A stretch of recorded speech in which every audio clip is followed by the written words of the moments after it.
नमस्कार। स्वागत है आप सभी का द इकोनॉमिस्ट में।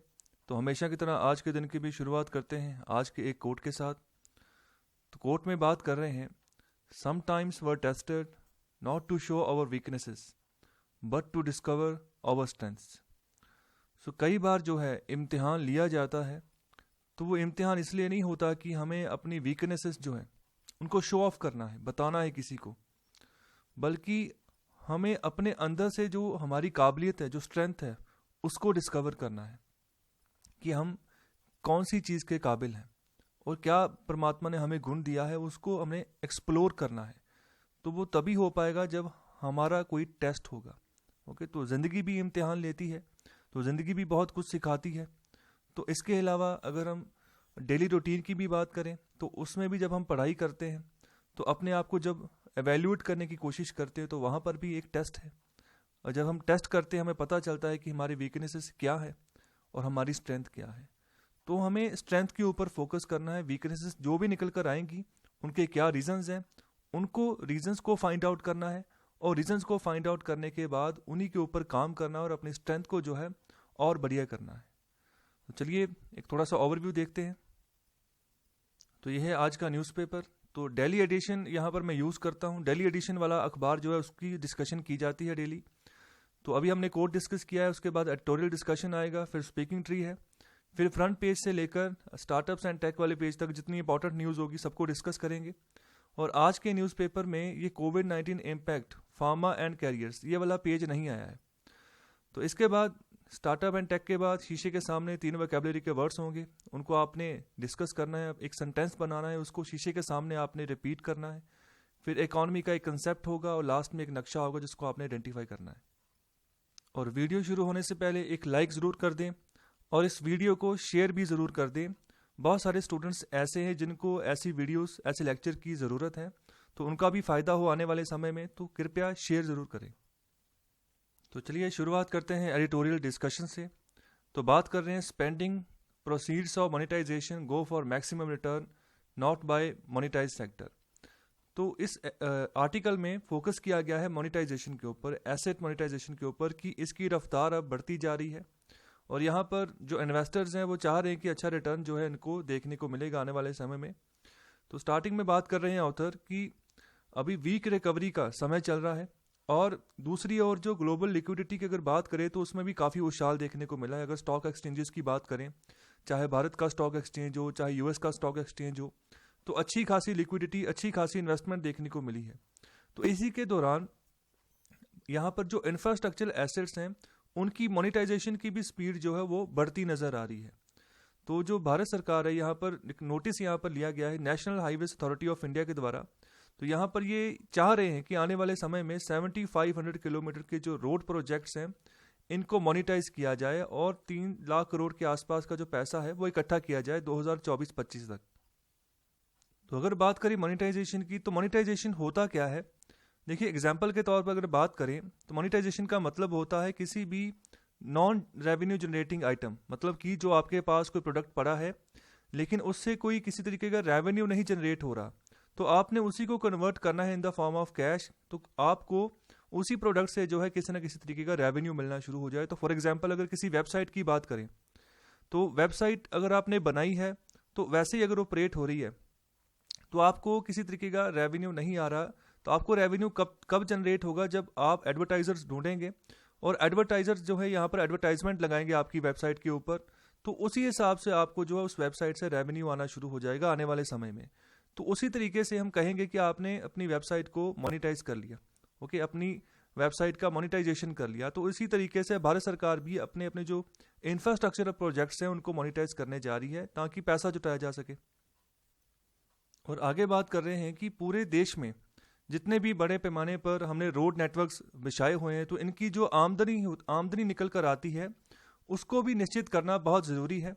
और साथ ही साथ हमें कोशिश करनी है जो हमारा सोशल और इकोनॉमिक बेनिफिट्स हैं उनको और जो है हम ज़्यादा आगे बढ़ाएं, ज़्यादा से ज़्यादा इन्वेस्टमेंट वहाँ पर आए और अच्छे से वो ग्रो करते रहें आने वाले समय में। तो जैसे यहाँ पर और एग्जांपल ली गई है, रोड इंफ्रास्ट्रक्चर के अलावा जो रेलवे ट्रैक्स हैं, एजुकेशन स्कीम है, हेल्थ प्रोजेक्ट है, तो ये भी यहाँ पर भी इंफ्रास्ट्रक्चर की एक सख्त ज़रूरत है अच्छा खासा इंफ्रास्ट्रक्चर डेवलप करने की आगे आने वाले समय में यहाँ पर ज़रूरत पड़ेगी, तो उसके लिए भी हमें जो है प्रयास करने होंगे, आगे बढ़ना होगा। और इसी के चलते हमें एक अच्छे प्लेटफॉर्म की ज़रूरत पड़ रही है कि आने वाले समय में एक ऐसा इनोवेटिव प्लेटफॉर्म बनाया जाए जो कि बिल्कुल सही तरीके से इंडिपेंडेंटली जो है किसी भी इंफ्रास्ट्रक्चर प्रोजेक्ट का मूल्यांकन करे। इसके अलावा फिर बाद में मल्टी स्टेज उसका रिव्यू हो कि क्या मूल्यांकन सही हुआ है, क्या एक्चुअल में जो मार्केट प्राइस निकल कर आ रहा है वो सही है। इसके अलावा time bound approval of projects की बात कर रहे हैं कि अगर कोई भी आपने प्रोजेक्ट शुरू करना है, चाहे रोडवेज का है, चाहे रेलवेज का है, चाहे हेल्थ सेक्टर में है, चाहे एजुकेशन सेक्टर में है, तो उसके लिए टाइम बाउंड अप्रूवल चाहिए। ऐसा नहीं है अगर भारत सरकार ने इस बजट में बोला है कि ये प्रोजेक्ट अब से स्टार्ट होगा, तो अभी के लिए भी वहाँ पर जो है किसी तरीके की राशि नहीं पहुंची है उसको स्टार्ट करने के लिए, इन्वेस्टर्स नहीं आए, तो इनको टाइम बाउंड मैनर में इनको अप्रूवल देनी है प्रोजेक्ट्स को। तो इसके अलावा जितने भी प्रोजेक्ट्स हमारे पाइपलाइन में हो, तो उनको अगर सही समय पर अप्रूवल मिलती जाएगी, सही समय पर उनका काम शुरू होता जाएगा, इन्वेस्टमेंट आती जाएगी, तो ग्रोथ ज़्यादा होने के चांसेस निकल कर आएंगे। बिल्कुल यहाँ पर सिमिलर बात कर रहे हैं, जैसे यूके में एक प्रोसेस अपनाया जाता है तो उसको नाम दिया गया है गेटवे रिव्यू प्रोसेस। तो बिल्कुल इसी तरीके से हमें भी एक ऐसी स्ट्रेटेजी अपनानी होगी आने वाले समय में। और इसके अलावा आगे बात कर रहे हैं कि हमें ज़रूरत है कि हम ज़्यादा से ज़्यादा जो यहाँ पर स्टेक होल्डर्स हैं उनको इन्वॉल्व करें प्रोजेक्ट वेटिंग में। मतलब कि अगर एक प्रोजेक्ट का एक बार निरीक्षण हो गया, दोबारा से उसका एक बार निरीक्षण किया जाए, इस तरीके के। और साथ ही साथ आगे बात कर रहे हैं कि जो भी एंटाइटीज़ उस प्रोजेक्ट की प्रेपरेशन या अप्रेजल या अप्रूवल में यहाँ पर इन्वॉल्वमेंट दे रहे हैं, योगदान दे रहे हैं, तो उनका भी जो है कन्फ्लिक्ट ऑफ इंटरेस्ट जो है वो एक्सप्रेस कर सकें, अपना पर्पस एक्सप्रेस कर सकें कि किस पर्पस के तहत जो है यहाँ पर वो आ रहे हैं, इन्वेस्टमेंट कर रहे हैं और यहाँ पर अप्रेजल प्रेपरेशन और अप्रूवल का काम कर रहे हैं। इसके अलावा जो public private partnership appraisal committee है फाइनेंस मिनिस्ट्री में, यहाँ पर भी एक अच्छा खासा जो है ब्रॉड बेस्ड रिव्यू मैकेनिज्म की ज़रूरत है और एक अच्छी रॉबस्ट पॉलिसी फ्रेमवर्क जो है उसकी यहाँ पर ज़रूरत है, ताकि जो कि एक अच्छी इंस्टीट्यूशनल कैपेसिटी जो है उसको यहाँ पर बढ़ाया जा सके। मतलब कि एक ऐसा फ्रेमवर्क फाइनेंस मिनिस्ट्री की ओर से चाहिए जिसके पास अच्छी खासी इंस्टीट्यूशनल कैपेसिटी हो, निर्णय लेने उसके पास यहाँ पर उसके पास सक्षमता हो और आगे बढ़ाने के लिए, मतलब कि किसी भी प्रोजेक्ट को टाइमली अप्रूवल मिल जाए, उस हिसाब से आगे बढ़ने के लिए यहाँ पर वो काम कर सकते हो। और आगे बात कर रहे हैं कि एसेट मोनेटाइजेशन के चलते national highway authority of India के अंतर्गत यहाँ पर ग्रीन फील्ड जो एक्सप्रेस वे है वो भी इंक्लूड है। इसके अलावा जो असेस कंट्रोल्ड हाईवेज है वो भी इंक्लूड है। तो ग्रीन फील्ड एक्सप्रेस वे का क्या मतलब होता है? एक टर्म होती है सिंपल एक्सप्रेस वे, एक हो गया green field express way. So green field express way का मतलब होता है जहाँ पर किसी पुराने स्ट्रक्चर को हमने नहीं तोड़ा है, उसको एक्सपैंड नहीं किया है, बिल्कुल नए तरीके से नई ज़मीन ली है और वहाँ पर एक्सप्रेस वे बनाना शुरू कर दिया है। तो बहुत सारे प्रोजेक्ट्स आपने देखे होंगे कि एक रोड बनी हुई है, 4 लेन है, 6 लेन है, उसी को दोबारा एक्सटेंड कर दिया। ओके, तो वो यहाँ पर ग्रीन फील्ड एक्सप्रेस वे में नहीं काउंट होंगे, जिनको बिल्कुल फ्रेश तरीके से बनाया है नई ज़मीन लेकर, और उन एक्सप्रेस वेज को हम ग्रीन फील्ड एक्सप्रेस वे बोलते हैं। और इसके अलावा जो भारत का सबसे लंबा एक्सप्रेस वे है अभी तक का, वो है 302 किलोमीटर लंबाई का एक्सप्रेस वे है और उसका नाम है आगरा लखनऊ एक्सप्रेस वे।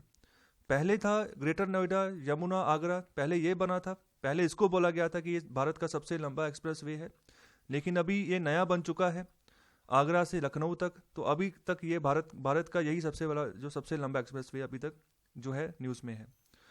इसके अलावा बात कर रहे हैं कि जो नेशनल पाइपलाइन प्रोजेक्ट है, नेशनल पाइपलाइन इंफ्रास्ट्रक्चर प्रोजेक्ट है, उसमें जो टोटल 111 लाख करोड़ का यहाँ पर इन्वेस्टमेंट प्रपोजल है, उसमें 18% जो यहाँ पर एक्सपेक्ट किया जा रहा है वो रोड सेक्टर के तौर पे यहाँ पर प्रोजेक्ट किया जा रहा है कि इतनी इन्वेस्टमेंट रोड सेक्टर की ओर होगी। तो यहाँ पर सबसे जो बड़ा फोकस होगा वो होगा कि जो सड़कें उनकी लंबाई, और दूसरा जो है उनके सेफ्टी फीचर्स, मतलब कि क्वालिटी के मायने में भी हमारी सड़कें अच्छी बननी चाहिए। क्योंकि अगर कोई एक्सप्रेस वे बनता है, कोई बड़ा हाईवे बनता है, तो उसमें अगर सड़कें अगर अच्छी क्वालिटी की नहीं होंगी, रास्ते में गड्ढे आ गए तो एक्सीडेंट होने के चांसेस है, नुकसान होने के चांसेस हैं। और आगे बात करें कि हमें किस चीज़ की सख्त ज़रूरत है। सबसे पहली बात करें कि हमें इंटरनेशनल क्वालिटी स्टैंडर्ड के हिसाब से यहाँ पर आगे काम करना है इंडियन रोड्स के मुताबिक, और साथ ही साथ जितने भी वाइटल पैरामीटर्स हैं जिसके रिगार्डिंग हम सेफ्टी फीचर्स को और बढ़ा सकते हैं, जैसे यहाँ पर for example surface roughness index की बात कर रहे हैं, दूसरा यहाँ पर large scale use of automated and road condition monitoring system की बात कर रहे हैं। तो इनको भारत में डेवलप करना होगा। तो चलिए मुझे एक क्वेश्चन का आंसर दीजिए। एक और जो हमारी आम सड़कें हैं, सपोज करो कोई एक्सप्रेस वे ही है तो उसकी कोई सड़क है, तो एक और ये है, दूसरी और जो है कोई हवाई पट्टी है जहाँ पर हवाई जहाज जहाँ से टेक ऑफ करते हैं, जिस हवाई पट्टी के ऊपर लैंड करते हैं, तो दोनों में से सरफेस रफनेस इंडेक्स किसकी ज़्यादा है? और दूसरी ओर बात कर रहे हैं, अगर बात करें टोल कलेक्शंस की, तो national highway authority of India के पास जितनी भी तरह की टोल कलेक्शंस ये करते हैं, तो उसमें कुछ खास पेस अभी देखने को मिला नहीं है, बहुत मामूली जो है वहाँ पर ग्रो अप देखने को मिला है। और दूसरी ओर जो डेट है वो भी यहाँ पर 2.5 लाख करोड़ का हो चुका है, काफ़ी बढ़ चुका है। जो भी हम यहाँ पर रोड इंफ्रास्ट्रक्चर प्रोजेक्ट्स बना रहे हैं उनके तहत इतना डेट हो चुका है अभी तक। तो अभी यहाँ पर प्राइम मिनिस्टर ऑफिस को अपना जो है कंसर्न जो है यहाँ पर एक्सप्रेस करना होगा, सोचना होगा इसके बारे में कि इनके क्या सोल्यूशंस निकाले जाएं। तो दूसरी ओर जब हम बात करें कि हम मोनिटाइज कर रहे हैं अपने रियल एस्टेट डेवलपमेंट को, राइट्स हम यूज़ कर रहे हैं, हमारे जो एसेट्स हैं उनको मोनिटाइज कर रहे हैं, तो उनको हम सही कह सकते हैं, वो परफेक्ट सेंस में सही हैं। और लास्ट में बात कर रहे हैं ऑथर कि इतना ज़्यादा डेट बढ़ाने की बजाय आप सड़कें थोड़ी कम कर लो, वो ज़्यादा बढ़िया रहेगा आने वाले समय में। तो अगर भारत के कुल कर्जे की बात करें पूरे भारत में सभी सेक्टर्स को मिला के, तो वो 100 लाख करोड़ के ऊपर जा चुका है।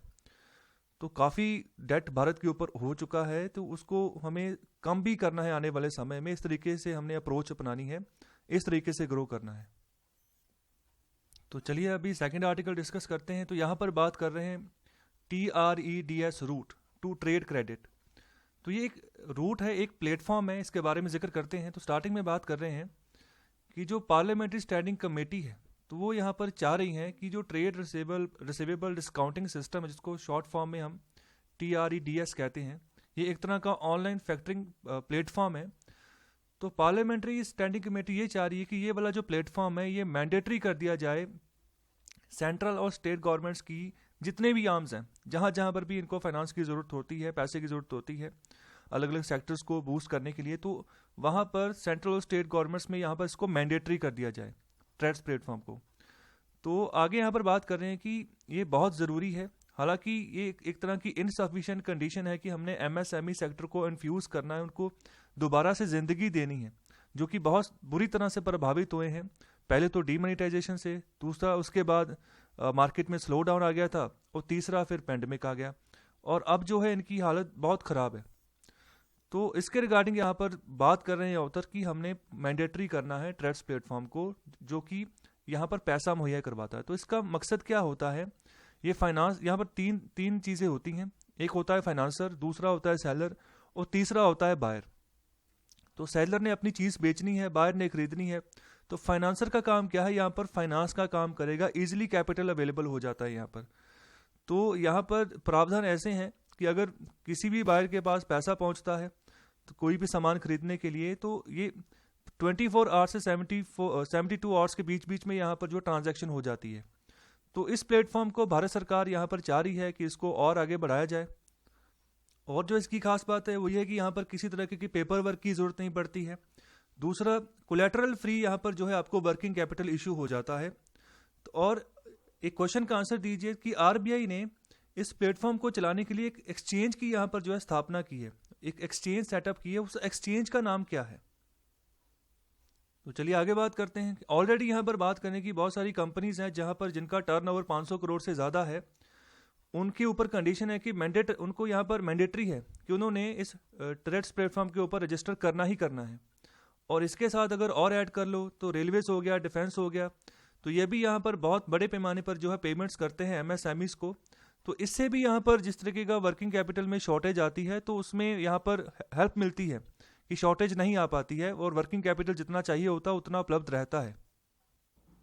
और आगे बात कर रहे हैं कि अगर किसी का भी फेलियर होता है कि यहाँ पर वो इस प्लेटफॉर्म पे आकर रजिस्टर नहीं कर रहा, कोई भी कंपनी रजिस्टर नहीं कर रही है, तो उस कंपनी की जितनी भी यहाँ पर मोनोपोली पावर है, जितने भी बड़े लार्ज बायर्स हैं, चाहे छोटा वेंडर है, तो उनको यहाँ पर एक अपराध के तौर पर घोषित कर देना चाहिए कि अगर ये रजिस्टर नहीं करते हैं अपने आप को। तो अगर ऐसा करते हैं तो इससे फिर जो यहाँ पर हमने सिस्टम बनाया है उसका अच्छे से पालन हो सकेगा आने वाले समय में। और आगे बात कर रहे हैं कि 20,000 से ज़्यादा जो MSMEs हैं और 1600 बायर जो हैं जिनका यहाँ पर टर्नओवर 500 करोड़ से ज़्यादा है, वो अभी तक जो है रजिस्टर हो चुके हैं इस प्लेटफॉर्म के ऊपर। और आगे बात करें कि अभी तक जितनी भी टोटल वैल्यू निकल कर आई है, जितने इन्होंने ड्यूज़ अभी तक सेटल किए हैं इस प्लेटफॉर्म के ऊपर, तो अगर उनका एस्टिमेशन निकाला जाए तो वो 30,000 करोड़ रुपए के ऊपर की यहाँ पर जो है सेटलमेंट नज़र आ रही है। तो इस प्रोसेस में यहाँ पर इन्वॉल्व किया जाता है जो स्मॉल सप्लायर्स होते हैं, वो यहाँ पर अपना इन्वॉइस रेस करते हैं ऑन लार्ज बायर्स। इसके बीच में जो पार्टिसिपेटिंग बैंक्स, उनका भी रोल काफ़ी अहम होता है। इसके अलावा जो नॉन बैंकिंग फाइनेंस कंपनीज होती हैं वही यहाँ पर जो है कैरिंग आउट करती हैं फैक्टरिंग को। इसके अलावा जितने भी तरह की बिल कलेक्शन होती है तो इनका काम है यहाँ पर बिल कलेक्शन करना, और यहाँ पर जो स्मॉल सप्लायर्स होते हैं उनको पेमेंट करना। और यहाँ पर जिस तरीके का डिस्काउंट मिलता है स्मॉल सप्लायर्स को, वो डिस्काउंट भी जो है उनको यहाँ पर उनकी प्रावधान देना, वो उनको मुहैया करवाना, जो भी इनको जो बड़ा लार्ज बायर है उनके बिहाफ पर जो है इनको मिलता है। तो यहाँ पर जो फाइनेंस प्रोवाइडर है वही एक तरह का यहाँ पर क्रेडिटर जो है वो बन जाता है। और आगे बात कर रहे हैं कि अगर हम इस सिस्टम का, इस प्लेटफॉर्म का फुल पोटेंशियल अगर उसको रियलाइज करें तो आने वाले समय में जो खर्चा आता है, वर्किंग कैपिटल कॉस्ट आता है, उसको हम कम कर सकते हैं और लिक्विडिटी जो है बूस्ट हो सकती है आने वाले समय में।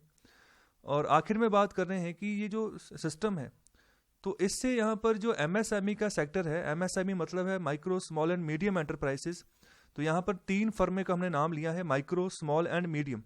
तो तीनों का अलग अलग टर्नओवर होता है, इनकी डेफिनेशन अलग अलग है, तो इसका ध्यान रखिएगा।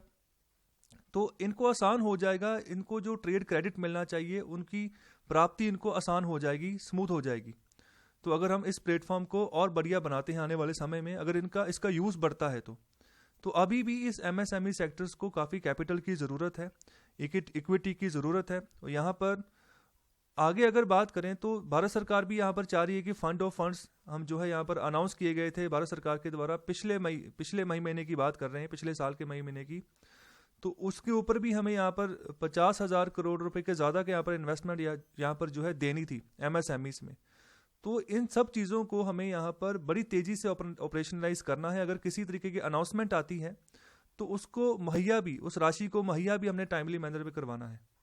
और एक अहम बात भी यहाँ पर कर रहे हैं कि अगर हम इक्विटी प्रोवाइड करते हैं किसी MSME सेक्टर्स को, तो हमें यहाँ पर उनकी सर्विस तभी करनी है जब प्रॉफिट्स बनने शुरू हो रहे हैं। तो हमें इसके ऊपर भी फोकस करना है कि अगर कहीं किसी जगह कैपिटल प्रोवाइड कर रहे हैं, लिक्विडिटी प्रोवाइड कर रहे हैं किसी सेक्टर में, तो ये भी फोकस करना है कि सिर्फ पैसा ही नहीं बहाई जाना, वहाँ पर उस सेक्टर से प्रॉफिट भी निकाल कर लेकर आना कि वो प्रॉफिट में आए, और फिर हम अच्छे से यहाँ पर जो है जिस तरीके की भी इनकी हेल्प हो सकती है उसको और यहाँ पर बढ़ाएं। तो यह है 3rd आर्टिकल। तो यहाँ पर बात करने जा रहे हैं इंडियाज़ क्वाड डेमोन्स्ट्रेंडम। तो क्वाड क्या चीज़ है इसके बारे में जिक्र करेंगे। तो अभी क्या सिनेरियो इसका चल रहा है इसके बारे में जिक्र करते हैं। तो क्वाड एक संग्रह है 4 मुल्कों का, 4 मुल्क इकट्ठे होकर जो है एक ग्रुप बनाया गया था जिसको नाम दिया गया था क्वाड। तो वो 4 नेशन कौन कौन से हैं? US है, इंडिया है, जापान है और ऑस्ट्रेलिया है। तो इन चारों ने मिलकर यहाँ पर एक ग्रुप बनाया था। तो अभी इसको ऑपरेशनलाइज करने की बात चल रही है। तो अभी रिसेंटली जो बाइडेन की गवर्नमेंट बनी है US में, तो उसके चलते जो इनिशियल कॉन्टैक्ट हुए हैं वाशिंगटन और न्यू दिल्ली के बीच में, तो जो मैसेज यहाँ पर अंडरलाइन की गए हैं, तो उसके तहत ये चीज़ इंडिकेशन लग रही है कि US यहाँ पर चाह रहा है कि क्वाड को ऑपरेशनलाइज किया जाए और यहाँ पर पॉलिसी इनिशिएटिव्स जो है वो लिए जाएं चाइना के खिलाफ। तो ये क्वाड दरअसल बनाया गया है चाइना को काउंटर करने के लिए। चाइना का जो हस्तक्षेप है, जो इंटरवेंशन है इंडो पैसिफिक वाले रीजन में, वो ना बढ़े। ठीक है, चाइना एक साइड चाइना को लगाया जाए, बाकी के जो नेशंस पड़ते हैं इंडो पैसिफिक रीजन में वो आसानी से ओपनली और फ्रीली जो है ट्रेड कर सकें, आगे बढ़ सकें। तो इसके रिगार्डिंग जो इंडिकेटर्स शुरुआत में नज़र आ रहे हैं कि क्वाड यहाँ पर जो है एक मेन प्लान के तौर पर काम करेगा। जो फाउंडेशन यहाँ पर रखी गई थी फॉर इंडो पैसिफिक पॉलिसी, तो उसी के तहत इसको आगे बढ़ाया जाएगा। और इसी को प्रेसिडेंट जो बाइडेन जो है कोशिश करेंगे कि आगे फॉरवर्ड करें, जो जिस तरीके से भी अपनी अप्रोच या अपनाना चाह रहे हैं उस तरीके से अपनाएंगे। इसके अलावा जैसे हम इसको कॉल करते थे इस क्वाड को, हम यहाँ पर इसको एशिया पैसिफिक के तौर पर भी इसको नाम लेते थे, इसका फ्री एंड ओपन। ओके, तो यहाँ पर इसको इस टर्मिनोलॉजी को यहाँ पर जो है चेंज करने की बात कर रहे हैं, जैसे फ्री एंड ओपन टू हम सिक्योर एंड प्रॉस्पेरस। तो यहाँ पर इस तरीके की सिनेरियो जो है आने वाले समय में देखने को मिल रहा है। तो बेसिकली जो बाइडेन की गवर्नमेंट है वो ये चीज़ चाह रही है कि इन सब चीज़ों के ऊपर फोकस करने की बजाय हम यहाँ पर प्रायोरिटी के हिसाब से चले। तो क्वाड के ऊपर भी ये पहले प्रायोरिटी बनाएंगे। तो बाइडेन और उनकी जो टीम है यहाँ पर चाह रही हैं कि एक और रियल इसको क्वाड को बनाया जाए, आने वाले समय में ऑपरेशनलाइज करें, जिस तरीके का हम आने वाले समय में इंडो पैसिफिक चाहते हैं उसी तरीके का इंडो पैसिफिक जो है स्थापित किया जाए आने वाले समय में। तो प्रायोरिटी सबसे पहले बनाई जाएगी, कौन सा काम सबसे पहले करना है, कौन सा काम सबसे बाद में करना है। और इसके अलावा यूएस की अगर बात करें तो यहाँ पर वो चाह रहा है कि क्वाड को वो एक तरीके से सिक्योरिटी पैक्ट के तौर पर यहाँ पर जो है उसको स्वीकार करना चाहता है। तो ऐसी मंशा नज़र आ रही है यूएस की। तो एक अलायंस के तौर पर ये कम यहाँ पर चाहता है, और एक सिक्योरिटी पैक्ट के तौर पर ज़्यादा आगे बढ़ना चाहता है यूएस। अगर क्वाड की बात करें तो इंडिया यहाँ पर हेजिटेट कर रहा है। तो इंडिया हेजिटेट कर रहा है, उसके बहुत सारे रीजंस हैं। तो अगर हम बात करें चाइना की, तो हमारा बहुत लंबा लैंड बॉर्डर है चाइना के साथ, तो बहुत सारे डिस्प्यूट्स ऑलरेडी चल रहे हैं। तो अगर इस तरीके का कोई पैक्ट साइन करते हैं हम, सिक्योरिटी पैक्ट, तो फिर दिक्कत हो जाएगी भारत के लिए भी। तो अगर कोई ग्रुप रहता है, कोई अलायंस रहता है, तो वो अलग बात है, क्योंकि चाइना के भी अलग अलग अलायंस है, लेकिन चाइना ने कोई ऐसा पैक्ट वगैरह साइन नहीं किया हुआ है।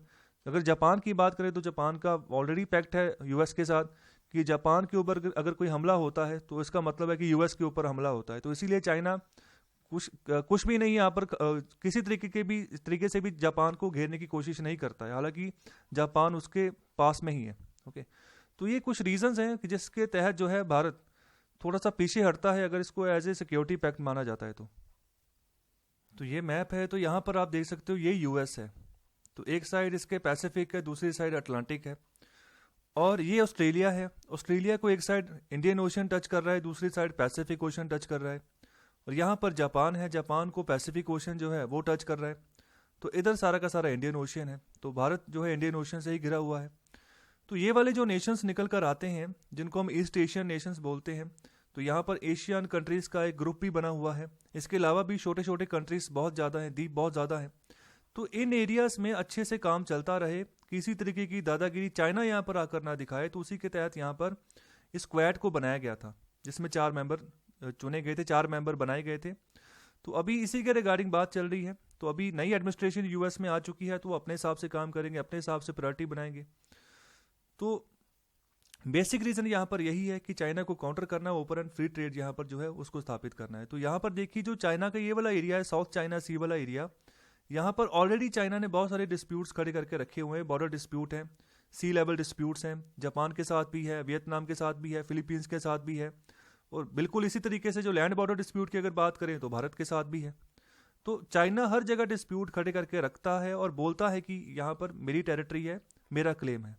तो इसी तरीके की हरकतें यहाँ पर इस मतलब ना करे चाइना, तो इसी तरीके से यहाँ पर जो है क्वाड को बनाया गया है। और आगे बात कर रहे हैं कि अगर हम अमेरिकन की बात करें तो अभी समय आ चुका है कि वो एक तरह का जो है पूरा एसेंस देखें अपना, कि रिपब्लिकन्स हैं और जो डेमोक्रेट्स हैं। तो अभी उनको ये चीज़ समझ आनी शुरू हो चुकी है कि ऑलरेडी बहुत सारे डिकेट्स जो है वो लॉस्ट कर चुके हैं, गंवा चुके हैं। तो इसके बारे में अभी इनका पूरा सार समझना होगा, पूरा एसेंस समझना होगा इनको। तो स्टार्टिंग बात कर रहे हैं बिल क्लिंटन की। तो उस समय जब बिल क्लिंटन की सरकार थी यूएस में, तो ये डेमोक्रेट्स को बिलोंग करते हैं बिल क्लिंटन। तो उस समय कोई ध्यान नहीं दिया गया चाइना की ओर, कैसे काम कर रहा है ये। इसके अलावा जब जॉर्ज डब्ल्यू बुश की गवर्नमेंट आई तो उन्होंने यहाँ पर वॉर शुरू कर दी। जैसे इराक के साथ वॉर शुरू हो गई थी, तो काफ़ी समय तक वो वॉर चली थी, तो सारा ध्यान ही उधर चला गया। तो उस समय भी चाइना को फ्री टाइम दे दिया गया कि अपने हिसाब से वो आगे बढ़ता जाए, जिस तरीके से भी वो काम कर रहा था। इसके अलावा अगर जब बराक ओबामा की गवर्नमेंट आई तो उस समय थोड़ी पॉलिसीज जो आई थी वो डिस्ट्रैक्टेड थी, ओके, जिसकी वजह से चाइना फिर आगे बढ़ता गया। और फाइनली जब यहाँ पर जागने का समय आया, जब आखिरी घंटे आए, जब डोनाल्ड ट्रंप की सरकार आई, तब जाकर उनको पता चला कि चाइना काफ़ी आगे बढ़ चुका है और यूएस को अच्छी खासी टक्कर दे रहा है, और इसके जो बॉर्डर डिस्प्यूट्स हैं वो भी वो बढ़ाते जा रहा है। ओके, उनको भी ये कंट्रोल नहीं कर रहा है, और जहाँ चाह रहा है अपनी मनमर्जी से वहाँ पर हस्तक्षेप कर लेता है, उस टापू के ऊपर यहाँ पर बैठ जाता है और कह देता है कि ये मेरी टेरिटरी है। तो इस तरीके का बिहेवियर चाइना का बढ़ता जा रहा है। तो अभी हमें अटेम्प्ट हमारा क्या होना चाहिए, बिल्कुल इंटेलिजेंटली हमें काम करना है और अच्छी बड़े पैमाने वाली पॉलिसीज हमें लेकर आनी है। ऐसी पॉलिसी हो जिसमें दूरअंदेशी की सोच हो और कैसे टैकल करना है चाइना को, उसके बारे में वहाँ पर बात की हो। तो बाइडेन की टीम भी यहाँ पर यही चाह रही है कि जो नई आइट्रेशन, जो नई नेक्स्ट जो एक्सरसाइज होंगी क्वाड की, वो और कॉम्प्लेक्स हो और बड़े पैमाने पर हो। ओके, तो वहाँ पर और ज़्यादा शिप्स जो है उनको इन्वॉल्व किया जाए। ओके, तो यहाँ पर डिस्प्ले किया जाए कि हम कितने बड़े पैमाने पर जो है अपना डोमिनेंस शो कर सकते हैं। अगर वाटर्स के ऊपर हम डोमिनेंस, अपनी कैपेबिलिटी शो करने के ऊपर आ गए तो ओके, जो भी यहाँ पर नॉर्मल स्टेजिंग एरिया से जहाँ तक पहुँचना आसान नहीं होता है, सॉरी आसान होता है, इसके अलावा जो और जो एरियाज निकल कर आते हैं जहाँ पर पहुँचना आसान नहीं होता, हमें वहाँ तक पहुँच के हमें अपनी कैपेबिलिटी दिखानी है इकट्ठे होकर इन चारों मुल्कों को। तो अगर भारत की यहाँ पर बात करें, जिसको भी यहाँ पर कहा जाता है कि अपनी बात रखे, कॉल करे, कॉल दे इसके बारे में कि यहाँ पर क्या कंडीशन, क्या स्टेटस है भारत का, तो हमें इसके रिगार्डिंग भी अच्छी से समझ रखनी होगी कि क्या कंपल्शंस है भारत को, क्योंकि भारत सिर्फ इकलौता ऐसा मेंबर है पूरे क्वाड मेंबर्स में से जो लैंड बॉर्डर टच कर रहा है चाइना के साथ, और इसके अलावा बाकी तीनों मुल्कों का कोई किसी तरीके का लैंड बॉर्डर चाइना के साथ नहीं है, चाहे जापान है, चाहे ऑस्ट्रेलिया है, चाहे यूएस है। और आगे बात कर रहे हैं कि अभी लद्दाख में हमारे बॉर्डर क्लैश हुए थे लास्ट जून में, जिसमें हमारे 20 से ज़्यादा जवान शहीद हो गए थे। इसके अलावा unknown number of Chinese troops थे जिनकी मृत्यु हुई थी। तो इससे भी यहाँ पर न्यू दिल्ली को यहाँ पर रीअसेस करने के ऊपर यहाँ पर फोकस करना पड़ता है कि जो यहाँ पर फ्री एंड ओपन की बात की जाती है कि अगर हम क्वाड में as a free and open member के तौर पर आगे बढ़ते हैं तो उसको दोबारा से रीअसेस करने के ऊपर मजबूर हो जाता है भारत। और इन्हीं समय काल के दौरान अभी 3 साल हो चुके हैं क्वाड को बने हुए, तो क्वाड यहाँ पर सिर्फ यहाँ पर जितना भी काम क्वाड के ऊपर हुआ है अभी तक सिर्फ कंसल्टेशन हुई हैं ब्यूरोक्रेटिक लेवल के ऊपर। ओके, ब्यूरोक्रेटिक लेवल पर ऊपर मीटिंग्स हुई हैं, लोग मिले हैं, कंसल्टेशन हुई है, या फिर जो फॉरेन मिनिस्टर का लेवल है तो उस लेवल तक जो है मीटिंग्स हुई हैं। तो अभी रिपोर्ट्स ये भी कह रही हैं कि बाइडन टीम की जो है वो चाहती है कि एक वर्चुअल क्वाड समिट जो है वो भी जो है आने वाले समय में हो। तो इसके अलावा अर्जेंसी की बात कर रहे हैं कि बाइडन ऐसे क्यों चाहते हैं, क्वाड के ऊपर इतना क्यों उनका फोकस होना शुरू हो गया है, तो ये भी यहाँ पर एक रीज़न है। तो क्यों यहाँ पर ऐसा है, तो यहाँ पर बात कर रहे हैं कि इस अर्जेंसी को भी समझना यहाँ पर आप समझ सकते हो आसानी से। लास्ट मंथ क्या हुआ था कि चाइनीज बॉम्बर्स थे, उन्होंने यहाँ पर एक मिसाइल अटैक किया था यूएस का एक थियोडोर रूजवेल्ट कैरियर है, स्ट्राइक ग्रुप है, ठीक है, उसके ऊपर। तो यहाँ पर उन्होंने वायलेशन की थी ताइवान एयर डिफेंस जोन की, मतलब ताइवान के साथ बनती नहीं है चाइना की और ताइवान के साथ कोई ना कोई झगड़ा रहता ही है। तो इंडो पैसिफिक अलग से कमांड है यूएस की, जिसके तहत उसके भी फ्लीट जो है, यूएस के फ्लीट भी जो है इस रीजन में घूमते रहते हैं। ओके, तो यहाँ पर उसका कारण यही है कि जो छोटे छोटे नेशंस हैं उनको प्रोटेक्शन प्रोवाइड करनी है, चाइना की दादागिरी रोकनी है। तो यहाँ पर अटैक हुआ उनके अपने कैरियर के ऊपर भी, तो यह भी एक रीज़न है। तो यहाँ पर अब तक का जो है सबसे तगड़ा एग्रेशन जो है यहाँ पर देखने को मिला है चाइना की ओर से यूएस के खिलाफ। तो अभी इसकी ये भी एक रीज़न है जिसकी वजह से बाइडन जो है अभी चाह रहे हैं कि क्वाड को और मजबूत किया जाए, एज ए सिक्योरिटी पैक्ट के तौर पर उसको आगे बढ़ाना चाह रहे हैं। और आगे बात कर रहे हैं कि भारत जो है क्या सही मायने में क्वाड में अच्छे तरीके से यहाँ पर गहरे तरीके से यहाँ पर दोस्ती बनाना चाहता है, इस ग्रुप के ऊपर यहाँ पर चाह रहा है कि मैं इसमें अच्छे से भागीदारी निभाऊं। तो इसके रिगार्डिंग भी यहाँ पर अभी क्वेश्चन है कि क्या भारत अच्छे से यहाँ पर आगे बढ़ना चाहता है क्वाड में या नहीं। तो डाउट निकल कर आते हैं यूएस की रिलायबिलिटी के ऊपर, तो अभी भी ये चलते आ रहे हैं। क्योंकि अगर इसकी हिस्ट्री की बात करें यूएस की, तो यहाँ पर यूएस ऑलरेडी भारत को धमकियाँ दे चुका है। ओके, भारत के खिलाफ एक्शन भी ले चुका है। 1971 में जो वॉर चली थी, जब बांग्लादेश बन रहा था उस समय, तो उस समय यूएस भी अपनी कमांड से यहाँ पर फ्लीट्स भेज रहा था भारत के खिलाफ। ओके, तो उस समय अभी तो चलो 50 साल गुजर चुके हैं, उस समय रिचर्ड निक्सन की सरकार थी वहाँ पर, तो उन्होंने ऐसा मूव चला था। तो उस समय रशिया आगे आ गया था, रशिया ने ऑलरेडी वार्निंग देती थी चाइना को कि आप कुछ नहीं करोगे। ओके, तो यहाँ पर मेरा मैटर है।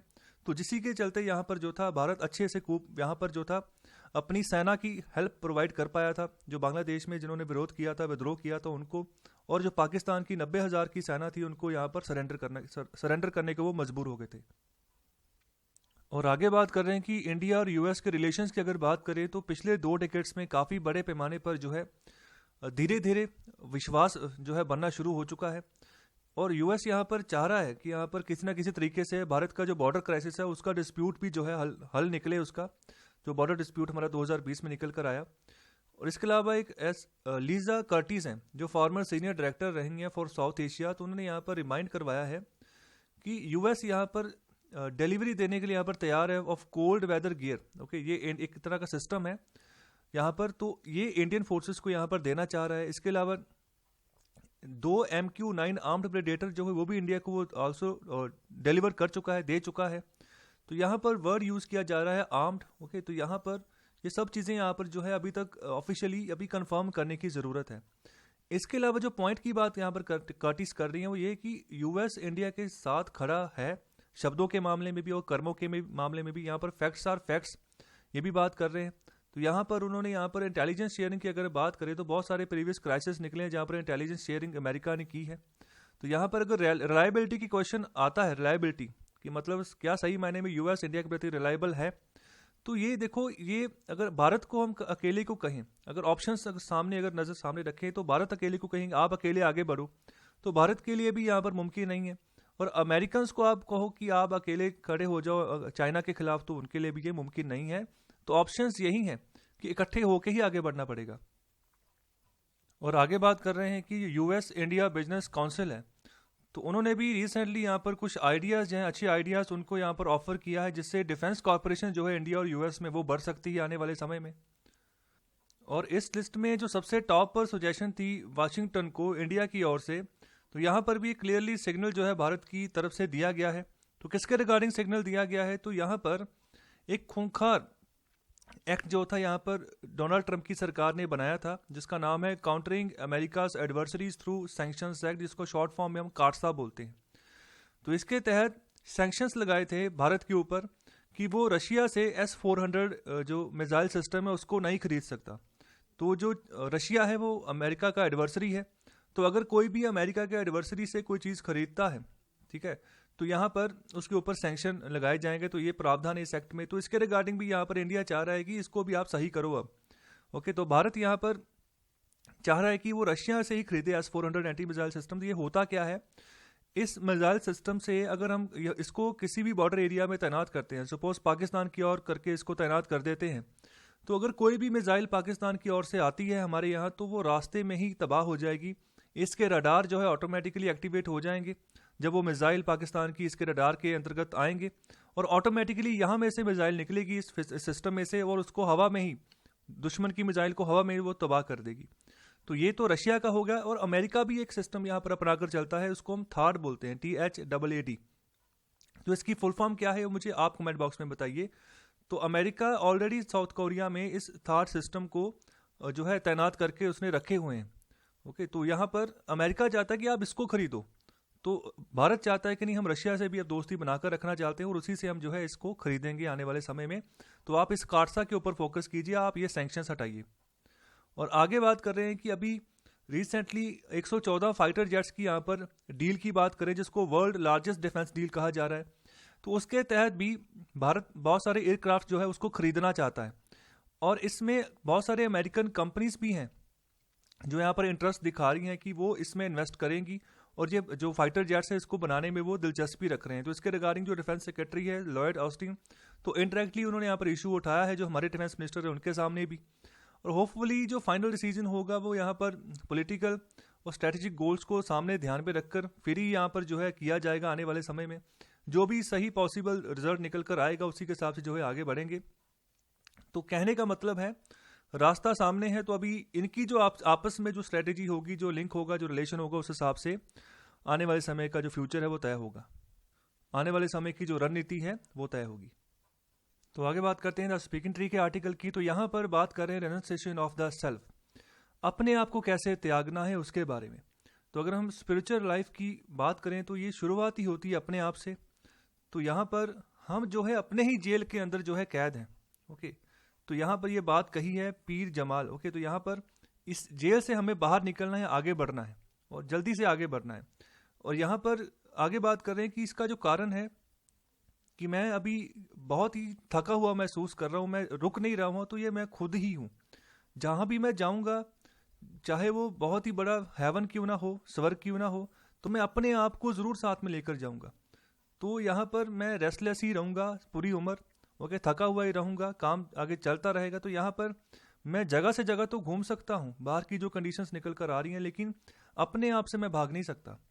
तो यहाँ पर मुझे सीखना है कि मैं अपने आप को कैसे यहाँ पर जो है उससे आज़ादी ले पाऊँ, अपने आप से कैसे आज़ाद होना है। तो यहाँ पर कोई रियल रेस्ट नहीं है, पीस ऑफ माइंड नहीं है जब तक हम अपने आप से आज़ाद नहीं हो जाते हैं।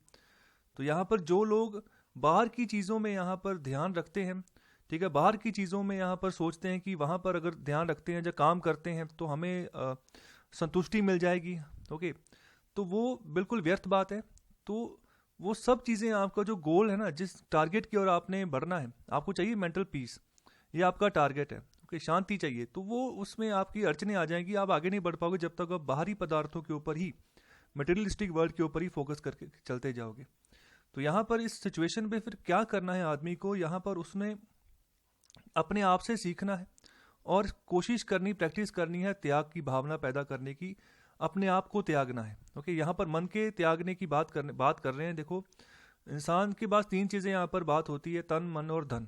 ओके, धन भी लोग त्याग देते हैं। ओके, तो यहाँ पर जब मन और तन यहाँ पर त्यागने की बात आती है, खासकर मन की, तो वो उसको त्याग नहीं करते, बातें मन की ही मानते हैं, चाहे बेशक उनके टीचर उनको जो मर्जी समझाएं, बेशक गुरु जो मर्जी समझाए, लेकिन मन की बात मानकर चलते हैं, तो तभी वो पीछे रह जाते हैं जिस मार्ग के ऊपर उनके टीचर उनको लेके जा रहे होते हैं।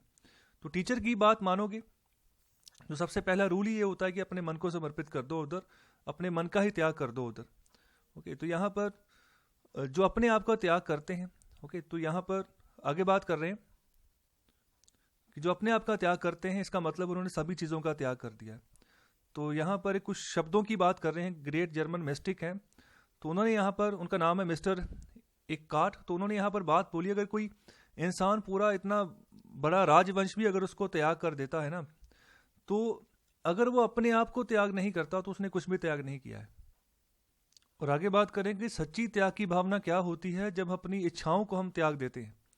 तो अगर कोई भी बंदा, अगर जिसके पास थोड़ा बहुत भी परमात्मा ने दिया है, अगर थोड़ी बहुत भी दौलत उसके पास है, तो अगर वो इच्छाएं उसकी फिर भी बढ़ती जा रही हैं, तो अभी भी वो बाहर के वर्ल्ड के साथ ही जुड़ा हुआ है, उससे वो आगे नहीं बढ़ पा रहा है।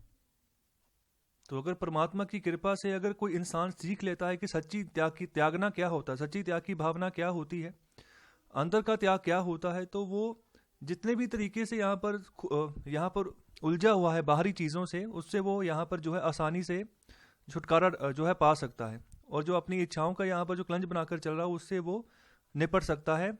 और जिसने सभी, जो एक आदमी जिसने सब चीज़ों को रनाउंस कर दिया है, उसी ने एक्चुअल में पूरे वर्ल्ड को रनाउंस किया है, पूरे वर्ल्ड से संन्यास लिया है, पूरे वर्ल्ड से त्याग किया है। तो अभी बात करते हैं फ्रंट पेज न्यूज़ की। तो सबसे पहली जो न्यूज़ निकल कर आ रही है, तो यहाँ पर बात कर रहे हैं जो यहाँ पर सैनिटाइजर्स हैं और जो मास्क की जो आउटपुट निकल कर आ रही है, तो यहाँ पर जितने भी इन्वेस्टर्स से आप अपना पैसा बाहर खींच रहे हैं। तो रीज़न यहाँ पर क्या बताया जा रहा है कि यहाँ पर जो डिमांड है उसमें यहाँ पर कमी आनी शुरू हो गई है अभी। तो यहाँ पर डिमांड जो हैंड सैनिटाइजर्स की है और मास्क की है, अभी 40 से 50% तक जो डिमांड है वो गिर चुकी है। और जितने भी सैनिटाइजर या डिसइंफेक्टेंट्स या मास्क के यहाँ पर निर्माता थे, जितनी भी कंपनीज थी, वो अपनी इन्वेस्टमेंट्स को अभी विड्रॉ कर रही हैं और इस सेगमेंट को अभी छोड़कर जा रही हैं। तो अगर बात करें हैंड सैनिटाइजर की कैटेगरी की, प्री कोविड से पहले, मतलब कि कोविड-19 आने से पहले, तो तब उनकी बिक्री 100 करोड़ की होती थी, और इसी कैटेगरी में आने वाले 8 महीनों में यहाँ पर 1000 करोड़ की सेल होनी शुरू हो गई। तो ये कोविड के बाद की सिचुएशन है, जब डिमांड काफ़ी बढ़ी, उस समय 1000 करोड़ की सेल हुई।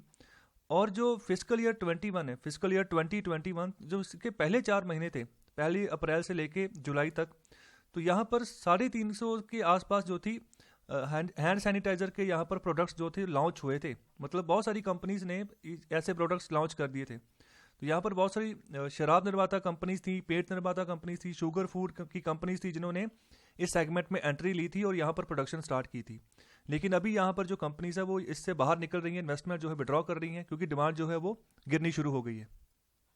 और आगे जो न्यूज़ है वो भी फ्रंट पेज से है। तो यहाँ पर बात कर रहे हैं कि जो OTT प्लेटफॉर्म है, इसको आप रेगुलेट करो, और जो टेलीकॉम सर्विस प्रोवाइडर हैं, यहाँ का जो लाइसेंस बर्डन है इनके ऊपर, उनको आप थोड़ा सा ईज दें, थोड़ा सा कम करें।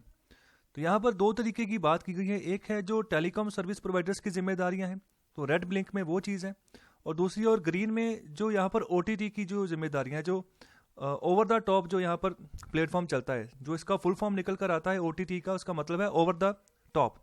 तो यहाँ पर होता क्या है, यहाँ पर एक इंडिविजुअल कंज्यूमर की रिक्वेस्ट के ऊपर जो है कोई भी टेलीविज़न कंटेंट हो या फिर कोई फिल्म कंटेंट हो, उसको जो है इंटरनेट के ऊपर दिखाया जाता है।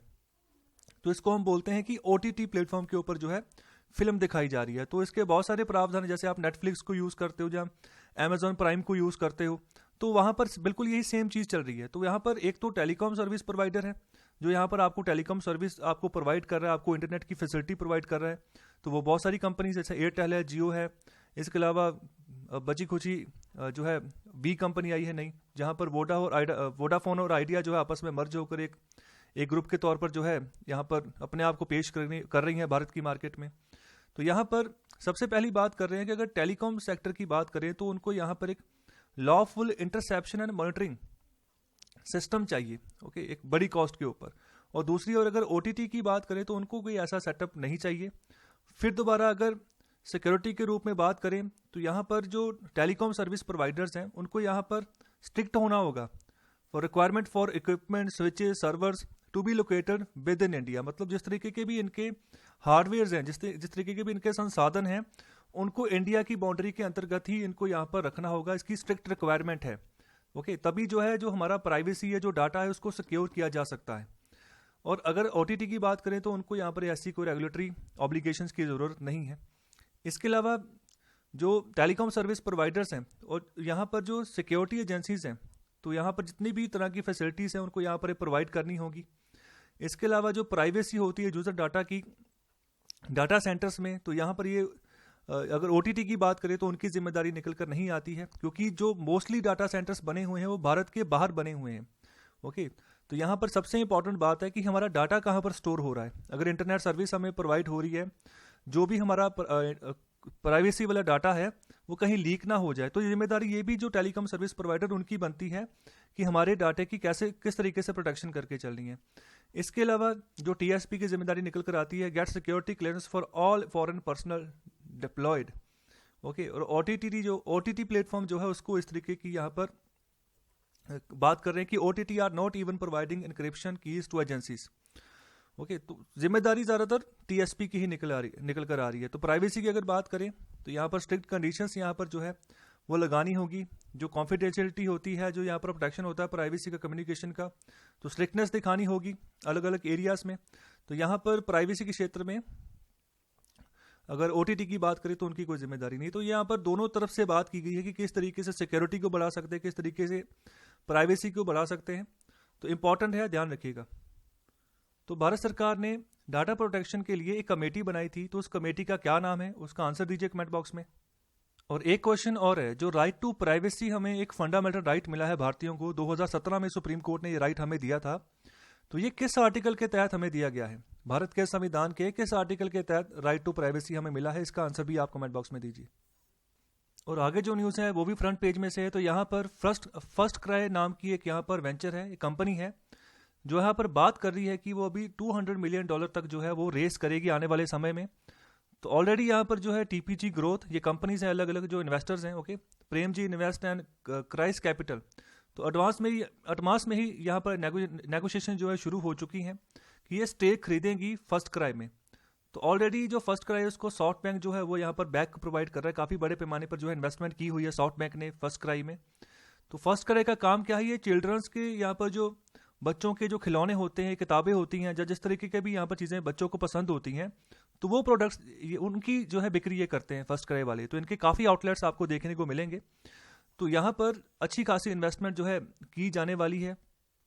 तो 180 से $200 मिलियन जो है रेस करेंगे आने वाले समय में। और आगे बात कर रहे हैं कि इनकी जो टोटल वैल्यू है वो 1.8 से 2.1 बिलियन डॉलर की हो सकती है। और कुछ ये भी कह रहे हैं कि ये 220 से 250 मिलियन तक भी ये रेस कर सकते हैं इस बार। तो यहाँ पर बात की हुई है इन्वेस्टर्स की, कितना अमाउंट उन्होंने इन्वेस्ट किया है, डेट कौन सी है। तो सॉफ्ट बैंक की बात करें तो $400 मिलियन उन्होंने इन्वेस्ट किए हैं जनवरी 19 को। इसके अलावा ये सभी नाम है इन्वेस्टर्स के, तो इनको कुल मिलाकर 34 मिलियन इन सब ने यहाँ पर इन्वेस्ट किया है 16 अक्टूबर को। रतन टाटा का जो डाटा है वो यहाँ पर अवेलेबल नहीं है, लेकिन उन्होंने भी यहाँ पर इन्वेस्टमेंट किया है। तो यहाँ पर $36 मिलियन और इन्वेस्ट हुए हैं इन कंपनीज के द्वारा, ओके। और आगे जो न्यूज़ है वो है प्योर पॉलिटिक्स वाले पेज में से। तो यहाँ पर जो पुडुचेरी के सीएम हैं उनकी यहाँ पर हालत ऐसी बन चुकी है, सिचुएशन ऐसी बन चुकी है कि वो रिजाइन यहाँ पर दे सकते हैं। तो पुडुचेरी की जो सीएम उनका नाम है CMB नारायण स्वामी। तो उनकी गवर्नमेंट मंगलवार को यहाँ पर कोलैप्स के किनारे पर आकर खड़ी हो गई थी जब एक और कांग्रेस एमएलए ने रिजाइन कर दिया था। और यहाँ पर इस तरीके की यहाँ पर पॉलिटिकल स्टेज बन चुकी है कि सेंटर ने भी क्या किया, टेक्टिकली जो वहाँ पर लेफ्टिनेंट गवर्नर थी किरण बेदी, उनको भी रिमूव कर दिया। हालांकि उनकी टर्म अभी कंप्लीट होने वाली थी, उससे पहले ही रिमूव कर दिया। और वहाँ पर एडिशनल चार्ज दे दिया है उस यूटी का जो तेलंगाना की गवर्नर है तमिलसाई सौंदरराजन, ओके, सौंदरराजन। तो ये ऑलरेडी जो है फॉर्मर बीजेपी चीफ रह चुकी हैं तमिलनाडु में, तो इन्हीं को जो है अतिरिक्त कार्यभार दे दिया गया है जो पुडुचेरी की जो यूटी है उसका। तो यहाँ पर ऑपोजिशन की कॉल यही निकल कर आ रही थी कि यहाँ पर रेजिग्नेशन हो नारायण स्वामी का। तो यहाँ पर जो सौंदरराजन जो इनका यहाँ पर ये पहुँचना है, तो यहाँ पर जो तमिलियन रिप्रेजेंटेटिव है सेंटर का उसको उसमें ये बढ़ावा देखने को मिलेगा, क्योंकि जो ये जो गवर्नर हैं ये उसी कम्युनिटी से बिलोंग करती है जहाँ से पुडुचेरी के सीएम बिलोंग करते हैं। तो इस कम्युनिटी का नाम है नादर। ध्यान रखिएगा, इस कम्युनिटी के बारे में आपको पता होना चाहिए। तो तमिलनाडु के एरिया से जो पुडुचेरी की एरिया से वहाँ पर ये कम्युनिटी पाई जाती है। तो यहाँ पर उनके सीएम का यही कैंपेन था कि किरण बेदी को यहाँ पर आके जो है गवर्नर लगा दिया गया है, तो नॉर्थ इंडियन जो लोग हैं उनका एटीट्यूड हम जो है ओवर बेयरिंग है। तो इस तरीके से ये कैंपेन चलाते थे। अभी जो है बीजेपी ने तमिल का ही गवर्नर जो है उसको लाकर जो है बैठा दिया है पुडुचेरी में, एडिशनल चार्ज दे दिया है। तो इस तरीके की यहाँ पर जो सिनेरियो बन चुका है। तो अभी मुझे आप कमेंट बॉक्स में बताइए कि यहाँ पर पुडुचेरी के तहत कितनी टेरिटरीज हैं और कौन कौन से राज्यों में वो टेरिटरीज हैं और क्या क्या नाम है उन टेरिटरीज के। और एक क्वेश्चन का और आंसर दीजिए कि आज़ादी से पहले पुडुचेरी के ऊपर किसका कंट्रोल था। और आगे जो न्यूज़ है वो है ईटी मार्केट्स वाले पेज में से। तो यहाँ पर जो न्यूज़ आई है, बात कर रहे हैं कि जो बिटकॉइन है अभी तक का रिकॉर्ड हाई चला गया है। $50,000 का आंकड़ा जो है पार कर चुका है। मतलब कि $1 किसके बराबर है? $50,000 के बराबर। तो अभी इसका ये मतलब निकल कर आ रहा है कि क्रिप्टो करेंसी की दुनिया में जो बिटकॉइन है ये सबसे बड़ा प्लेयर बन के जो है अभी सामने आ रहा है, और काफ़ी बड़े पैमाने पर जो मेन स्ट्रीम इन्वेस्टर्स हैं उनका ध्यान जो है अपनी ओर अट्रैक्ट करने में ये कामयाब रहा है। तो यहाँ पर रिकॉर्ड हाई चला गया है, $50,602 जो है इसके आसपास ये चला गया है। एक नया हाई यहाँ पर जो है देखने को मिला है। अराउंड 72% का जो है राइज देखने को मिला है यहाँ पर बिटकॉइन में। तो यहाँ पर कुछ ही दिन पहले जो है जो कार मेकर टेस्ला के जो मालिक हैं, ओके, जो यहाँ पर सीईओ हैं, सॉरी, तो उन्होंने एक बड़ी अमाउंट जो थी यहाँ पर इन्वेस्ट की थी बिटकॉइन में। तो $1.5 बिलियन के आसपास था जो बिटकॉइन में उन्होंने इन्वेस्ट किया था, जिसकी बाद में इसकी मार्केट में काफ़ी उछाल देखने को मिल रहा है। तो आगे जो न्यूज़ है वो है स्मार्ट इन्वेस्टिंग वाले पेज में से। तो यहाँ पर जो पीएसपीज हैं, पब्लिक सेक्टर बैंक्स हैं, वो प्लान कर रहे हैं डे लाइट ओडीज की, जो कि वो भी टॉप कंपनी से जो है यहाँ पर जो है अच्छा खासा जो है मुनाफा कमा सके। तो यहाँ पर बात क्या चल रही है, ओडीओस होता क्या है? तो जितने भी बड़े कॉरपोरेट्स होते हैं वो यहाँ पर पैसा लेते हैं थ्रू डे लाइट ओवरड्राफ्ट्स, जिसको हम शॉर्ट फॉर्म में DLOD बोल देते हैं। तो इसमें क्या होता है, वर्चुअली इंटरेस्ट फ्री जो है इंट्रा डे लोन मिलता है। ओके, तो दिन में यहाँ पर लोन उठा लेते हैं तो इंटरेस्ट फ्री लोन मिलता है किसी भी MNC से जो मल्टीनेशनल कंपनी होती है, और इसके अलावा जो मुट्ठी भर जो प्राइवेट सेक्टर बैंक्स होते हैं उनके द्वारा। तो फिर वो क्या करते हैं, लार्ज कॉरपोरेट्स उसी पैसे को यहाँ पर ultra liquid mutual fund scheme में लगा देते हैं। तो इसके तहत क्या होता है, जो ये कॉरपोरेट जो पैसा आगे लगाते हैं तो इनका मकसद यही होता है कि शाम तक वो पैसा इनको रीपे करना होता है उन बैंक्स को या फिर उन MNCs को। तो पैसा जब वो ultra liquid mutual fund schemes में लगाते हैं तो उससे कोई ना कोई रिटर्न जो है ये कमाते हैं, और बिजनेस में पैसा लगाकर या फिर म्यूचुअल फंड्स में पैसा लगाकर। और जितना ये कमाते हैं इंटरेस्ट से आगे, तो उस हिसाब से जो है अपना पैसा आगे ले लेते हैं। जो बाकी का जो मेन रकम ली होती है इंटरेस्ट फ्री लोन के हिसाब से थोड़ी बहुत फीस जहाँ बैंक को दे देते हैं, जहाँ फिर जो MSC जहाँ से पैसा लिया होता है उनको दे देते हैं। कई बार फीस बहुत कम होती है, कई बार फीस होती नहीं है इनके ऊपर। तो ओवर द ईयर्स यहाँ पर देखा गया है कि जो फॉरेन बैंक्स हैं, जो कॉर्पोरेट ट्रेजरीज हैं, बहुत बढ़िया यहाँ पर ट्रांजैक्शन के तौर पर काम कर रही हैं। तो इसी के तहत जो पब्लिक सेक्टर बैंक हैं हमारे, तो वो भी यहाँ पर चाह रहे हैं कि इस तरीके की यहाँ पर सुविधा बढ़ाई जाए। तो अभी के लिए जो RBI रूल लेकर आया है, तो उसके तहत जो कंपनीज हैं उनको अपने जो करंट अकाउंट है MNCs बैंक से उनको अभी PSB में अभी शिफ्ट करने होंगे। अभी तक यहाँ पर बात करें, अगर पब्लिक सेक्टर की बैंकों की बात करें, तो यहाँ पर उनके पास ऐसा अभी DLODs का यहाँ पर कोई प्रावधान अभी नहीं है। और यहाँ पर कंपनीज के खिलाफ अगर कोई भी इंफ्रा डे RTGS फ्लो होता है तो जो प्लेटफॉर्म होना चाहिए अभी तक इनके पास उपलब्ध नहीं है। और आगे जो न्यूज़ है वो है economy, micro, macro and more वाले पेज में से। तो यहाँ पर जो भारत के क्रिप्टो इन्वेस्टर्स हैं तो यहाँ पर P2P ट्रांसफ़र कर सकते हैं अगर भारत में क्रिप्टो करेंसीज के ऊपर बैन लग जाता है। तो P2P transfer person to person transfer इसका मतलब होता है। तो भारत में जिन जिन लोगों ने इन्वेस्ट किया हुआ है बिटकॉइंस में, तो काफ़ी ज़्यादा राशि लगाई हुई, तो उनको अभी वो ट्रांसफ़र कर सकते हैं पर्सन टू पर्सन। ज़्यादातर जितनी क्रिप्टो करेंसीज होती हैं वो एक तरह के सॉफ्टवेयर कोड के तौर पर काम करती हैं और ट्रांसफरेबल हैं। From person to person. और दूसरी ओर देखो, अभी हमने बात की कि एक और वर्ल्ड की मार्केट में बिटकॉइन में काफ़ी उछाल देखने को मिला, 50,000 का आंकड़ा पार कर चुका है।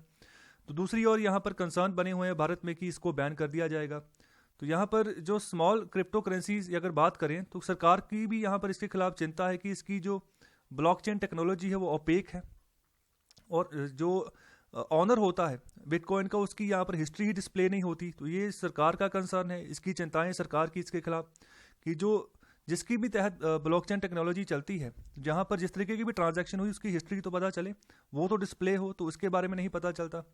तो इसी के रिगार्डिंग अगर भारत में बैन लगता है तो हवाला के भी चैनल्स जो है वो खुलने शुरू हो जाएंगे। मतलब कि गलत इलीगल एक्टिविटीज़ को यहाँ पर यूज़ करके जो है लोग अपनी करेंसी को अभी भारत के बाहर भेजेंगे, भारत के बाहर जाकर बेचना शुरू कर देंगे। तो यहाँ पर हवाला का जो कारोबार है इसमें वृद्धि देखने को मिल सकती है। जैसे किसी के पास सपोज करो ब्लैक मनी है तो उसको वो वाइट में चेंज करने की कोशिश करेगा, तो इसी तरह बिटकॉइंस को भेजेगा बाहर। जो भी फॉरेन कंट्री में उसका कोई दोस्त होगा तो उसको कहेगा कि आप अपनी वाइट मनी एक्सचेंज कर लो मेरी ब्लैक मनी के साथ। तो इस तरीके से हवाला की एक्टिविटीज़ जो हैं वो बढ़नी शुरू हो जाएंगी। और आगे बात कर रहे हैं इकॉनमी माइक्रो एंड मैक्रो वाले पेज में से ही दिल्ली जिम खाना की। तो यहाँ पर जो दिल्ली जिम खाना है उसको यहाँ पर जो NCLAT है, नेशनल कंपनी लॉ ट्रिब्यूनल है, उन्होंने हैंड ओवर कर दिया है गवर्नमेंट को, गवर्नमेंट के जो एडमिनिस्ट्रेटर है उनको। तो ये 107 साल पुराना जिम खाना है, तो इसका अलग से क्लब भी बना हुआ है। ओके, तो इसके यहाँ पर जो बात चल रही है कि जो प्रेमा फेसी जो फाइंडिंग्स होती हैं उसके चलते जो कॉर्पोरेट अफेयर्स मंत्रालय है तो उन्होंने यहाँ पर ये चीज़ पाई है कि जो क्लब के अफेयर थे यहाँ पर वो प्री जुडिशियल तो पब्लिक इंटरेस्ट के मायने में ही यहाँ पर जो है किए गए हैं, जिसके तहत जो है इसको फर्दर जो है हैंड ओवर कर दिया गया है जो गवर्नमेंट एडमिनिस्ट्रेटर है उनको। तो मुझे आप बताइए कि national company law tribunal, okay, तो ये कब बनाया गया, तो इसका मेन फंक्शन क्या है, ऑब्जेक्टिव क्या है। और आगे बात कर रहे हैं जो इंटरिम ऑर्डर निकल कर आया है उसमें बात की है कि जो मेंबरशिप कैंडिडेट्स का जो इंटरेस्ट है वो यहाँ पर पब्लिक इंटरेस्ट के मायने में आगे बढ़ना चाहिए। इसके अलावा बात करें club perpetuating apartheid under the garb of distinctive character, okay. और आगे बात करें जो जजमेंट आई है तो यहाँ पर जो क्लब जनरल कमेटी की जो है उसको सस्पेंशन कर दिया गया है। गवर्नमेंट को यहाँ पर बोला है कि जो नॉमिनेटेड एडमिनिस्ट्रेटर है वो मैनेज करेगा क्लब के अफेयर। और अभी जो नए मेंबरशिप है जो फीस है उसके ऊपर बैन लगा दिया गया है, इसकी एक्सेप्टेंस जो है नहीं होगी और दोबारा से केस जो है ट्रिब्यूनल के पास जाएगा। और आगे जो न्यूज़ है वो है कंपनीज वाले पेज में से, जहाँ पर जो टाटा ग्रुप है वो 63% का जो स्टेक है वो खरीदने जा रहा है बिग बास्केट में। तो बिग बास्केट जो है मुंबई बेस्ड एक कांग्लोमरेट है जो कि यहाँ पर ई ग्रोसर सर्विस में काम करती है। तो ग्रोसरी सर्विसेज जहाँ पर आप किचन का जो आटा दाल वगैरह जो आप देखते हो तो यहाँ पर ई नेटवर्क के तहत यहाँ पर ये संस्था प्रोवाइड करती है। तो यहाँ पर 63% जो स्टेक टाटा ग्रुप खरीदेगा आने वाले समय में। तो डील जो है तकरीबन जो है यहाँ पर फाइनलाइज होने के कगार पर है। तो $1.2 बिलियन की ये डील होगी। तो यहाँ पर प्राइमरी और सेकेंडरी दोनों शेयर्स की यहाँ पर सेल होगी, दोनों का ट्रांजैक्शन होगा। और इसके चलते दो बड़े जो बिग बास्केट के जो इन्वेस्टर थे वो बाहर हो जाएंगे। तो सबसे पहला इन्वेस्टर तो चाइनीज़ ई कॉमर्स जो बड़े बिजनेस अदारा है जिसको हम अलीबाबा के नाम से जानते हैं। और दूसरा यहाँ पर जिसका एक रिसेंटली स्कैंडल हुआ था उसका नाम है PE firm Abraj group, okay. तो ये दोनों कंपनीज बाहर हो जाएंगी, टाटा एंटर करेगा अब। तो यहाँ पर आने वाले समय में बात कर रहे हैं कि जो प्राइमरी कैश इन्फ्यूजन जो है वो बिग बास्केट में देखने को मिल सकता है 200 से $250 मिलियन का, और एक बड़ी डील की ओर जो है आगे जा सकते हैं। तो दोनों साइड अभी यहाँ पर रेगुलेटरी क्लियरेंसेस की ओर फोकस कर रहे हैं, खासतौर पर जो कॉम्पिटिशन कमीशन ऑफ इंडिया है। अब जब इनसे क्लियरेंस मिलेगी तो आगे प्रोसीड करेंगे। और आगे जो न्यूज़ है वो है डिसरप्शंस स्टार्टअप्स में टेक वाले पेज में से। यहाँ पर साउथ कोरिया ने यह बात कही है कि नॉर्थ कोरिया ने यहाँ पर कोशिश की है जो प्रेफिसर वैक्सीन है कोविड-19 की उसका डाटा यहाँ पर उसको हैक करने की। तो यहाँ पर नवंबर में माइक्रोसॉफ्ट कॉर्पोरेशन ने भी ये बात कही थी कि नॉर्थ कोरिया में से और रशिया में से कुछ हैकर्स ऐसे हैं जो यहाँ पर 7 प्रोमिनेंट कंपनीज जो हैं जो कोविड-19 वैक्सीन के ऊपर काम कर रही हैं, उसका ट्रीटमेंट रिसर्च के ऊपर काम कर रही है, उनका डाटा यहाँ पर हैक करना चाह रही हैं। और इसी के रिगार्डिंग जो प्रेफिसर है और इसके जो जर्मन पार्टनर हैं जिनका नाम है BioNTech SE, तो इन्होंने भी ये बात कही थी कि जो वैक्सीन डेवलपमेंट के रिलेटेड जो डॉक्यूमेंट है उनके ऊपर जो है साइबर अटैक हुआ है on the European medicine agency. तो ये भी बात उन्होंने क्लियर की है कि हालांकि उनके सिस्टम के ऊपर किसी तरीके का प्रभाव नहीं हुआ है हैकिंग का। और आगे जो न्यूज़ है वो है डिसरप्शन स्टार्टअप्स एट टेक वाले पेज में से ही। तो यहाँ पर अमेजन जो है वो यहाँ पर फायर टीवी डिवाइसेस जो है इंडिया में बनाने शुरू करेगा। तो अमेजन जो है यहाँ पर अपना पहला डिवाइस मैन्युफैक्चरिंग जो प्रोडक्शन लाइन है वो हमारी कंट्री में स्थापित करेगा with partnership cloud network technology. तो ये कंपनी है, सब्सिडरी है किसकी, फॉक्सकॉन कंपनी की। तो यहाँ पर दोनों मिलके जो है फायर टीवी स्टिक जो है बनाएंगे। चेन्नई में ये प्लांट लगाया जाएगा। तो यहाँ पर प्रोडक्शन लाइन की कैपेसिटी को जो है यहाँ पर हंड्रेड्स और थाउजेंड्स के हिसाब से बढ़ाया जाएगा। जितनी डिमांड होगी उस हिसाब से जो है ये आगे कंटिन्यू करेंगे और अपनी मैन्युफैक्चरिंग कैपेसिटी को ये बढ़ाएंगे। तो कुछ ऐसा दिखता है ये डिवाइस। तो इनकी मैन्युफैक्चरिंग जो है अभी शुरू की जाएगी अमेजोन के द्वारा इंडिया में। तो इसके क्या यूज़ होते हैं, इसके बारे में आप मुझे कमेंट बॉक्स में बताइए कि इसकी हम कहाँ पर इसको यूज़ कर सकते हैं, तो क्या फ़ायदा है इनका। और आगे जो न्यूज़ है वो भी सेम पेज है। तो यहाँ पर बात करें कि अनअकैडमी जो एक स्टार्टअप है, एक एजुकेशन टेकअप यहाँ पर स्टार्टअप है जिसको कि सॉफ्टबैंक यहाँ पर बैक करता है। तो उन्होंने टैब चीफ नाम का एक ऑनलाइन प्लेटफॉर्म है जिसको अक्वायर कर लिया है। तो यहाँ पर जो बात कर रहे हैं कि ये जो टैब चीफ नाम का जो ऑनलाइन प्लेटफॉर्म है, यहाँ पर एक इस तरीके का प्लेटफॉर्म है प्रोफेशनल्स के लिए, जहाँ पर वो यहाँ पर विदाउट फुल टाइम जॉब जो है इनकम अर्न कर सकते हैं। तो ये एक इस तरीके का प्लेटफॉर्म है। तो यहाँ पर इसकी जो टोटल वैल्यूएशन लगाएगी वो 100 करोड़ की। तो यहाँ पर अनअकैडमी जो है इसमें मेजॉरिटी स्टेक जो है वो अपने पास रखेगी। और अभी जो है जो इसके जो एग्जिस्टिंग जो इन्वेस्टर्स हैं वो अभी बाहर जाएंगे और इसी को इक्वेशन को आगे ये यूज़ करेंगे। जो इनका अनअकैडमी प्रो वाला प्लेटफॉर्म है उसको यहाँ पर एनहांस करने के लिए, ताकि जो कि आपको अपनी ड्रीम जॉब है वो प्राप्त हो सके। तो यहाँ पर ये अभी तक जो दूसरा वाला यहाँ पर जो ऐसा है जो इन्होंने एक्वायर किया है, इससे पहले भी जो व्हाइट हेयर जूनियर नाम की एक संस्था थी वो भी स्टार्टअप इन्होंने ही जो व्हाइट हेयर जूनियर के नाम की जो संस्था थी वो बायजूस ने एक्वायर की थी और अनअकैडमी ने एक्वायर किया है यहाँ पर जो टैब चीफ नाम का प्लेटफॉर्म है उसको। और अभी समय है शीशे के सामने जाने का। तो ये 3 वर्ड्स हैं, अप्रेजल, वेटिंग और मॉडेस्ट। इनके मतलब समझिए और इनको रिपीट कीजिए शीशे के सामने जाकर और रिवाइज कीजिए बार बार। ये वोकैबुलरी के वर्ड्स हैं, ये आपकी डिक्शनरी के अंदर जो है ऐड हो जाने चाहिए, आपके माइंड के अंदर ऐड हो जाने चाहिए। इस तरीके से आपको प्रैक्टिस करनी है। तो अप्रेजल का मतलब है मूल्यांकन, वेटिंग का मतलब है पुनरीक्षण, मतलब किसी चीज़ का एक बार निरीक्षण कर लिया दोबारा फिर निरीक्षण अगर करना है तो वहाँ पर हम वेटिंग वर्ड यूज़ करते हैं। और मॉडेस्ट का मतलब होता है मामूली। और आगे बात करें हम इकोनॉमिक कंसेप्ट के बारे में। तो आज का जो टॉपिक है वो है एंटी ट्रस्ट। तो ये एक तरह की कैटेगरी है जहाँ पर गवर्नमेंट पॉलिसी लेकर आती है और डील करती है मोनोपोली के खिलाफ। मोनोपोली क्या होती है, जहाँ पर कुछ गिनी चुनी कंपनीज रह जाती हैं, उन्हीं का डोमिनेंस रहता है पूरी मार्केट में और नए प्लेयर को आगे बढ़ने नहीं देती। अगर नया प्लेयर आगे बढ़ने की कोशिश करता है तो उसको वीक करने की कोशिश करती हैं और बाद में अपने आप में ही मर्ज कर लेती हैं। ओके, तो इस तरीके की मर्जिंग की यहाँ पर जो होता है ना, इस चीज़ को इक्वेशन को खत्म करने के लिए यहाँ पर जो है एंटी ट्रस्ट की बात की जाती है। ये पॉलिसी लेकर आई जाती है गवर्नमेंट के द्वारा।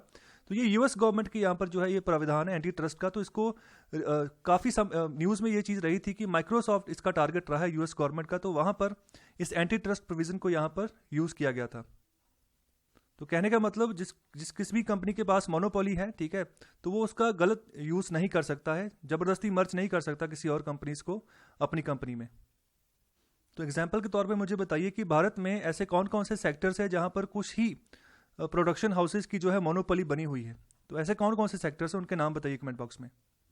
तो अभी समय है आइडेंटिफाई करने का। इस नक्शे को पहचानो, आइडेंटिफाई कीजिए ये कौन सा राज्य है या कौन सी यूटी है। तो अभी समय है जो कल हमने नक्शा डिस्कस किया था उसके बारे में जानने का। तो महाराष्ट्र का मैप था। तो अभी आप देखिए कौन कौन से राज्यों के साथ उनका बॉर्डर लगता है। गुजरात, मध्य प्रदेश, छत्तीसगढ़, तेलंगाना, गोवा और कर्नाटका। तो इन राज्यों के साथ महाराष्ट्र का बॉर्डर है। और आगे बात करें इसकी फॉर्मेशन डे कब है, 1 मई 1960। कैपिटल मुंबई है और विंटर कैपिटल नागपुर है। लार्जेस्ट सिटी मुंबई है। डिस्ट्रिक्ट टोटल 36 हैं। गवर्नर है भगत सिंह कोश्यारी। ओके, गवर्नमेंट है चीफ मिनिस्टर उद्धव ठाकरे जी की। Deputy CM Ajit Pawar. Bicameral यहाँ पर लेजिस्लेचर है और असेंबली सीट्स 288 है और काउंसिल की 78 है। राज्यसभा की 19 है और लोकसभा की 48 सीट्स हैं। और एरिया 3,07,000 किलोमीटर स्क्वायर के आसपास है। पॉपुलेशन जो है वो भी 11 करोड़ से ऊपर की है। तो इसके अलावा जो लैंग्वेज जो मराठी है। मैमल जो है इंडियन गैंड स्क्विरल। बर्ड जो है yellow footed green pigeon. Insect जो है ब्लू मॉर्मन। इसके अलावा फ्लावर जो है जरूल और जो इनका स्टेट ट्री है वो है मैंगो ट्री। तो कृपया लाइक, शेयर और सब्सक्राइब जरूर करें। बहुत बहुत शुक्रिया, धन्यवाद।